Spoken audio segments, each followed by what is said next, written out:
Fiat 600, Fiat 600.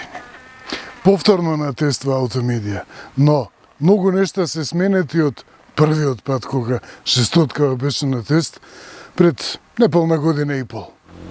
Вистина е, сцената не го пречека 600 како што заслужува модел на Fiat, а заслужува со дизајнот, со толкувањето на стилот на Cinquecento и со осмислувањето на 600 на 600 како кросовер во вториот најпродаван сегмент на европскиот пазар во BSUV сегментот.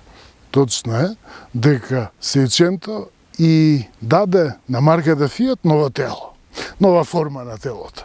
Но не достигаше нешто, не достигаше свежина, свежа енергија, нов модел, таму каде што Fiat е најсилен, кај градските автомобили, кај малечките автомобили. Тоа се смени во меѓувреме. И оттаму почнаа сите промени. Fiat денес ја има Grande Panda. Модел кој што со цената, со противредноста и со семејната искористливост, применливост, го пополнува прилично точно просторот кој што некогаш му припаѓаше на Punto.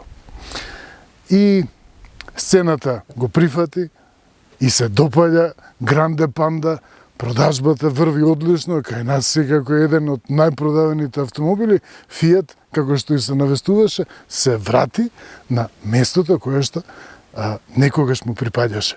А тоа беше во времето на Punto. И сега се изгледа поинаку. Grande Panda и ја врати свежината на душата на Fiat. Тоа се случи. И сега е комплетен Fiat. Значи, тоа малку поетски, меѓутоа, таа е приказната. И не случајно, македонскиот Fiat, Автомобиле СК, повторно го пушта Fiat 600 на тест, а и сега погледнете го каков е. Откако ја имаме Grande Panda и откако најавивме дека ќе имаме и уште два модели Grizzly, уште две мечки ќе имаат Fiat во понудата, ај сега проверете, дај да ве видиме сега што ќе кажете за 600-ката. А што да се каже? Ова што го постигна Fiat не е ништо сменето во споредба со година и пол кога прв пат беше на тест во на портокалова боја. Кога Fiat кажа дека нема односно менеджментот најави дека повеќе нема да прават сиви автомобили. Нема повеќе металик, нема црна, нема сива, се е у боја. И се е исто, меѓутоа поинаку го гледа сцената, го гледа овој дизајн на Fiat Gio. И даде, точно така, и даде нова душа. Fiat не беше одсутен од сцената, затоа што продава фантастично. Panda ја продава, па ужива, владее целосно со тој сегмент, каде што сите се откажаа, каде што не можат да се надпреваруваат со имиджот на Fiat. Прво се посегнува по Fiat, затоа што е достапна цена, има имидж, има едноставно одржување, да не редам сега понатаму. Но се продава секако и 500-ката, меѓутоа се продава како лайфстайл модел, не најдостапен. Секако наплаќа Торино за имиджот на Cinquecento. Ова што го постигна Fiat со 600 е исто како Volkswagen на времето да, или барем во 80-тите години, во 70-тите и 80-тите години, кога е најсилен култот на овде има секакви чуда бубачки, да изведеше варијанта со 5 врати од бубата. Тоа го направи, тоа му успеа на Fiat. Секако. Тоа се мајстори на дизајнот. Вклопен е стилот на 600, една од најпрепознатливите, највредни, најнекопирливи стилови во автомобилскиот свет, го примени во варијанта со 5 врати. Направи варијанта на Cinquecento со 5 врати. Тоа го направи. Секаде го има тоа. Во формата, во цитати некои, во боите, во сите можни подрачја. Да, овде е малку комплицирано да се движи човек. Во формата на опашот.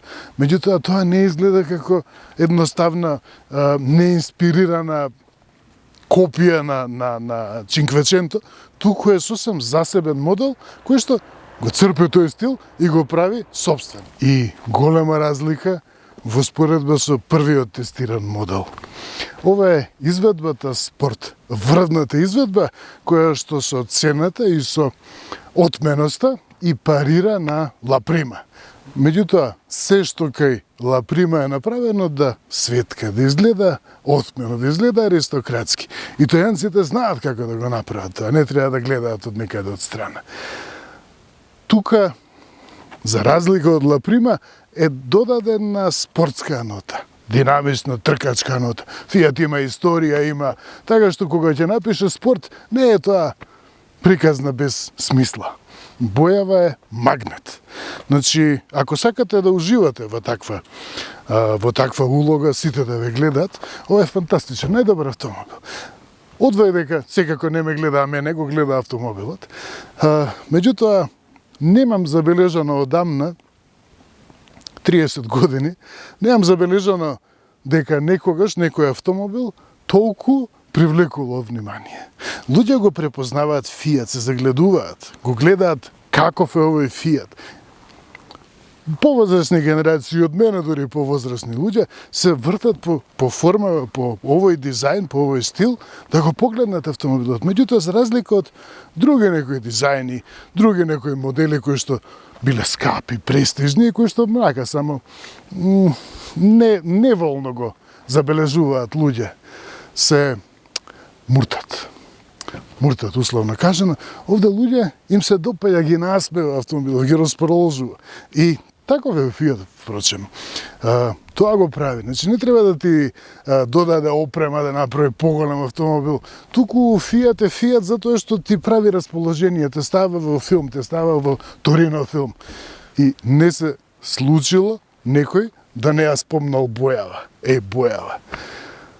Секако, Фијат. И што прави да биде спортско? Овие, за разлика од Ла Прима, се лакирани, сјајно лакирани, црно лакирани, дебело лакирани. Напред знакот 600, за разлика од Ла Прима, каде што е хромиран, кај што има уште некои хромирани детали, долу, например, во маската, во долната маска, тука е црно, спортски.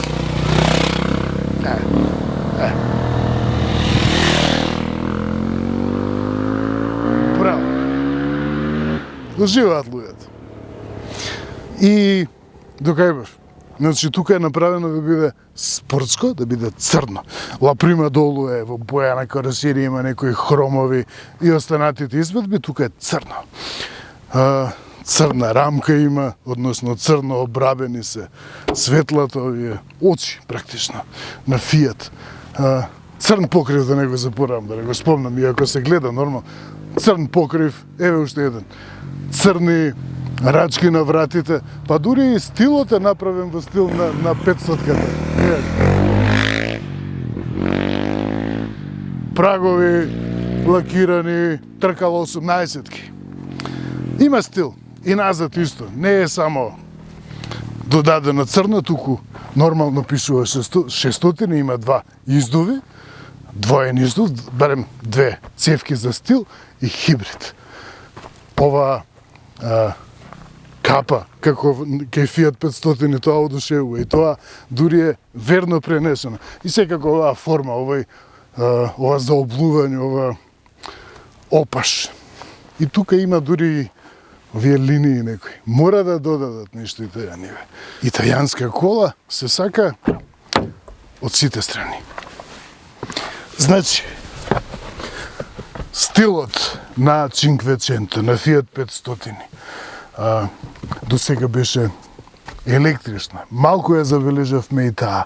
Се нудеше новата генерација на Fiat Cinquecento, беше достапна само во електрична изведба и постигнуваше одличен успех, се додека Германија, како главен пазар за Fiat Cinquecento електричен, не ги укина субвенциите, додека си воведе нови модели за да ги субвенционира своите германски марки и така натаму.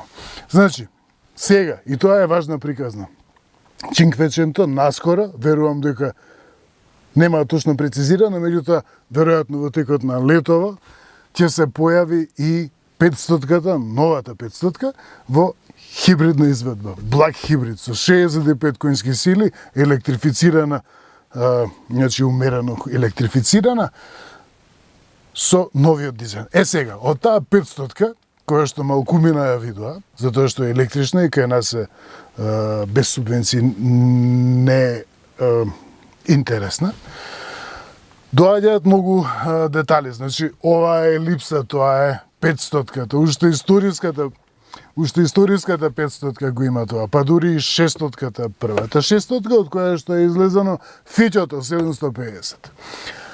Елипсата ја има.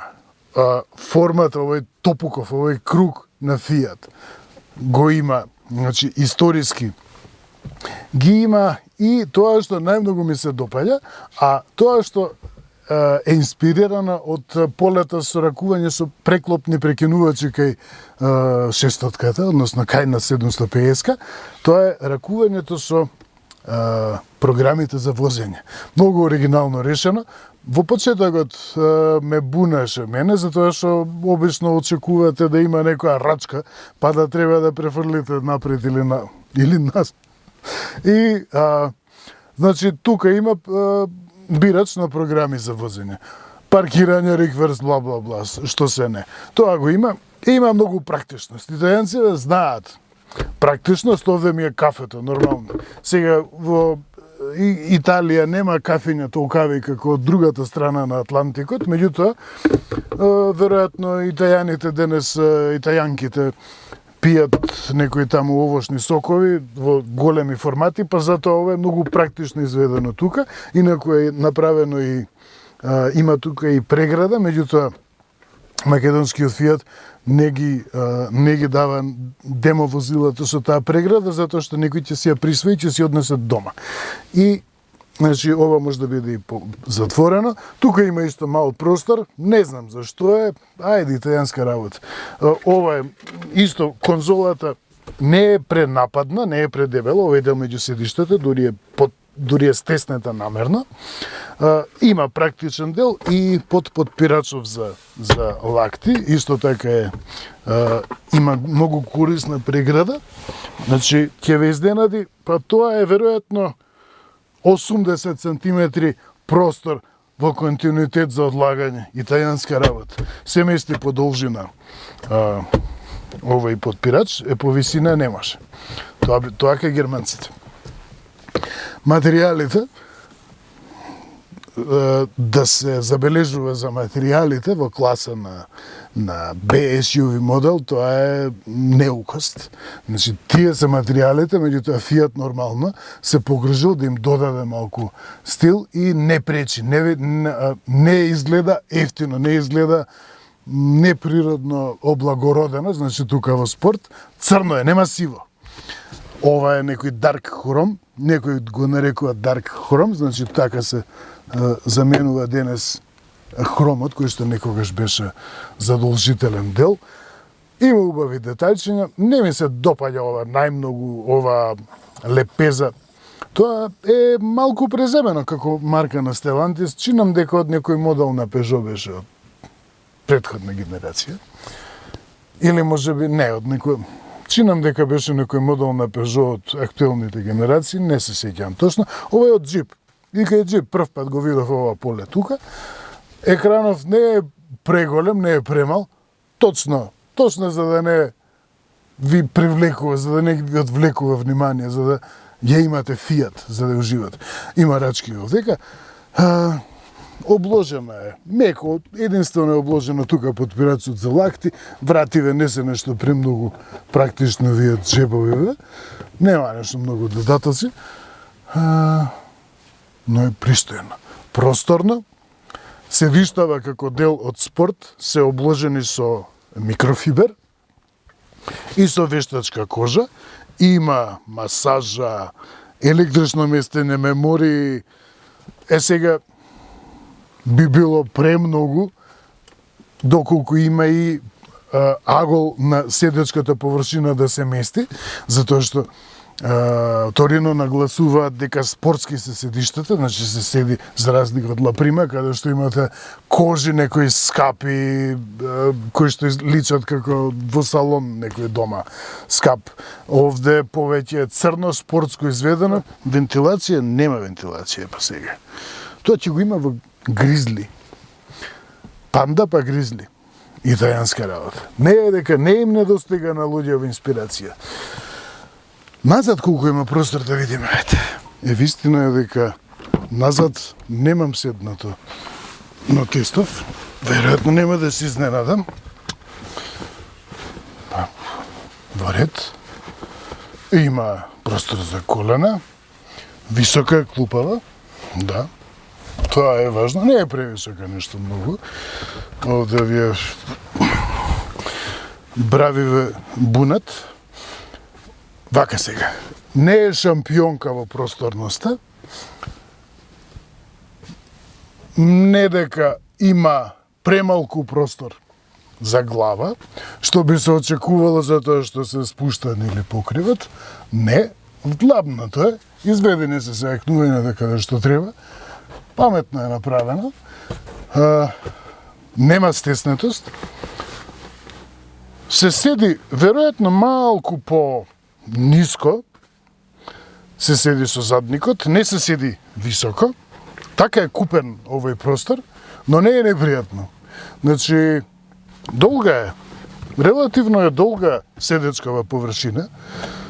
Ќе се изненадите кај колку модели, еве ги моторџиите, од некаде се слушаат. Кој знае од кај доаѓаат? Возат по планинава. Нека уживаат децата. Значи,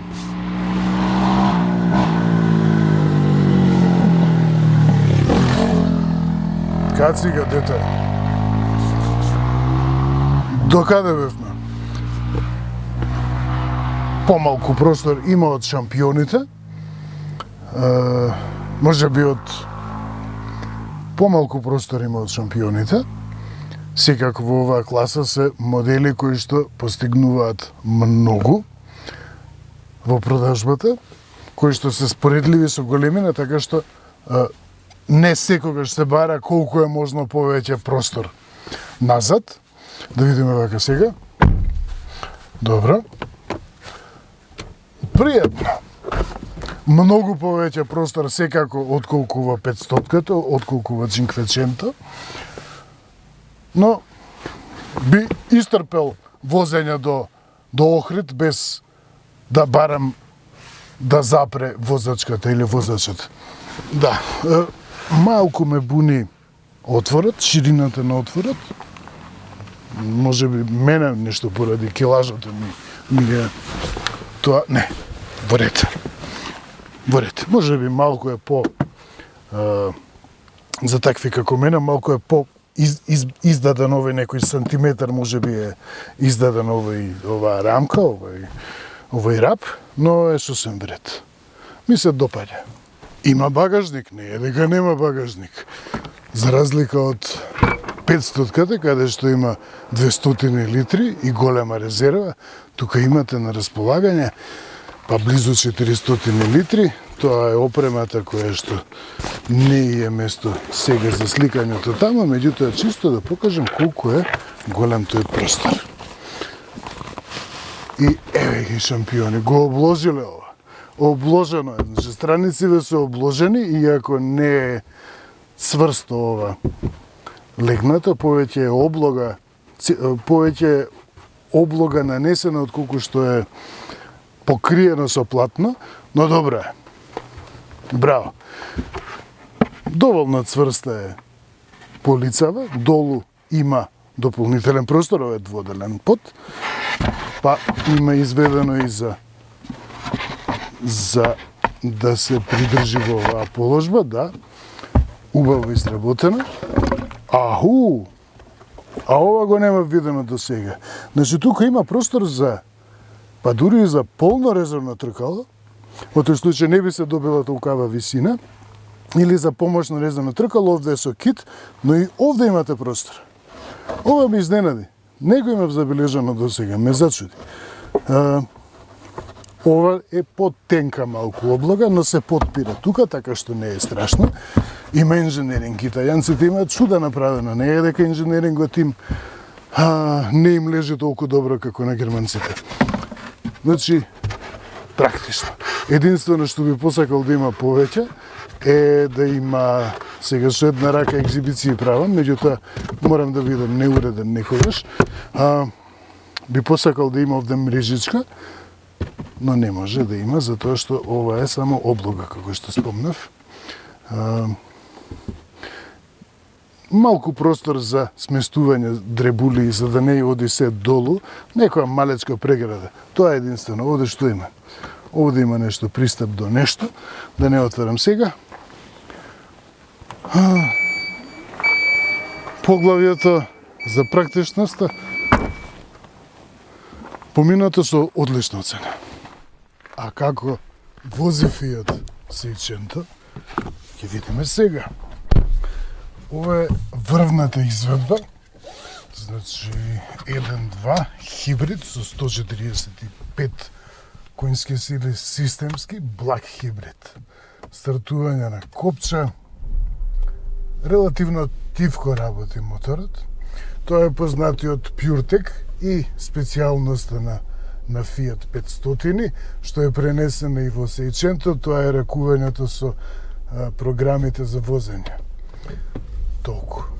Значи имам избор паркинг, рекверц, неутрал и драйв, со тоа што во драйв има и мануел програма, која што изигрува спортска програма, имам и команди за рачно менување на степените, ова е нормално бидејќи е кросовер. Секако дека ја извадив малку од асфалт и се покажа добро. Сега малку да се отстранат тие камчиња во тркалата, иако нема. И може да возиме. Значи, 1.2 литерски мотор, посилната изведба со 136 конски сили, има две, едната е со 110, другата е со 136. Не е разликата само во моќноста, туку има разлика и во лежишта и слични нешта. 136 конски сили и 230 ньютон-метри. Тоа што е меродавно за моќноста, значи многу повеќе е вртежниот момент, 230 ньютон-метри, и тоа е на рамниште на 1.6, односно 1.8 литерски атмосферски мотор. Тоа го спомнувам чисто во смисла на верувањето дека 1.2 литерскиот мотор е мала работна зафатнина за оваа тежина, е слаб мотор и слично. Еве колку е слаб моторот. 230 ньютон-метри. На тоа се надврзува електромотор со моќност 21 киловат, односно 28 конски сили со 55 ньютон-метри. И се добиваат 145 конски сили. Значи не се собира 136 и 28. Да видиме како менува. Да, не може да се очекува многу брза реакција на менувачот. Да видиме, тука имаме просвијаци, да видиме дали ќе се смени. Да. Значи, премногу спортски амбиции не може да се очекуваат. Кој сака спортски амбиции, ете му апарт електричен патен, со 280 конски сили. И тргнав за благиот хибриден погон. Благиот хибриден погон ја има таа посебност тука, кај Stellantis и кај Fiat, со тоа што менувачот, односно електромоторот, да, јас Fiat ги обожавам тука. Меѓутоа е многу мазан асфалт и може многу лесно некој да се излажи. Ете, бавно менува, бавно префрлува. Посебноста е во тоа што електромоторот е вграден во менувачот и тоа значи дека може во одредени услови и самостојно да го движи сечен тоа. Благиот хибриден погон е, според моите искуства и тоа што го имам кажано и многу пати досега, најдобриот, најблагодарниот вид на електрификација, затоа што со мала разлика, мала доплата над обичен бензински мотор, добивате ова е многу груб тука асфалт, намерно го одбрав за да покажам дека добро се однесува. Еве, тука е веќе маза, тука е тивко. Генерално е тивко и ќе се вратиме за тоа, да докажам прво. И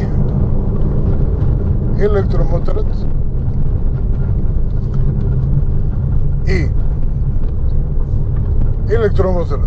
кој што наведам не е нешто премногу силен, не е добро сега, овде малку треба ладење, ќе вклучиме клима, да видиме како работи со клима.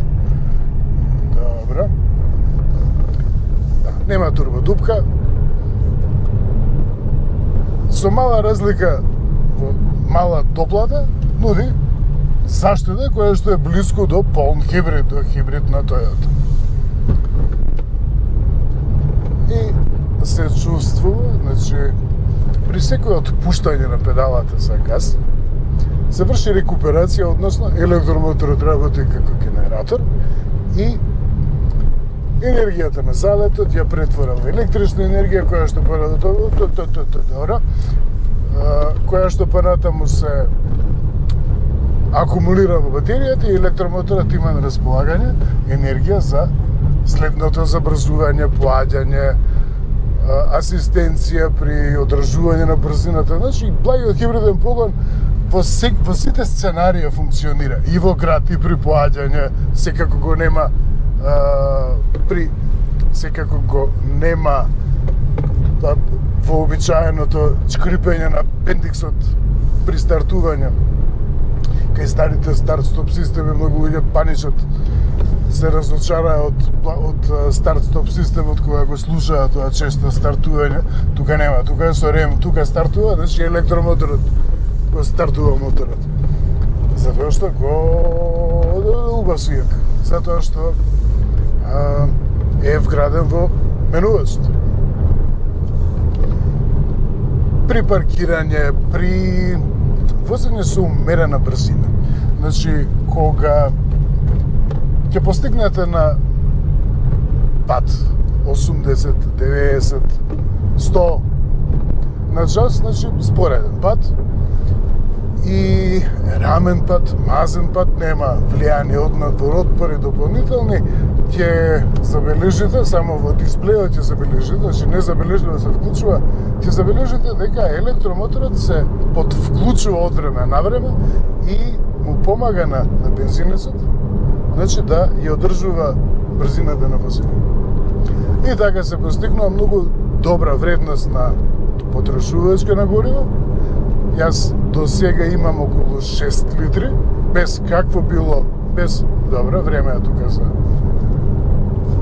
да вратиме во Д, без каква било грижа околу потрошувачката и тоа што е најважно, ќе ви се допадне однесувањето на плагиот хибриден погон, ќе ви се допадне, значи, тоа асистенцијата од електромоторот, како да добива дополнителна моќност во ситуации кога се бара тоа од автомобилот.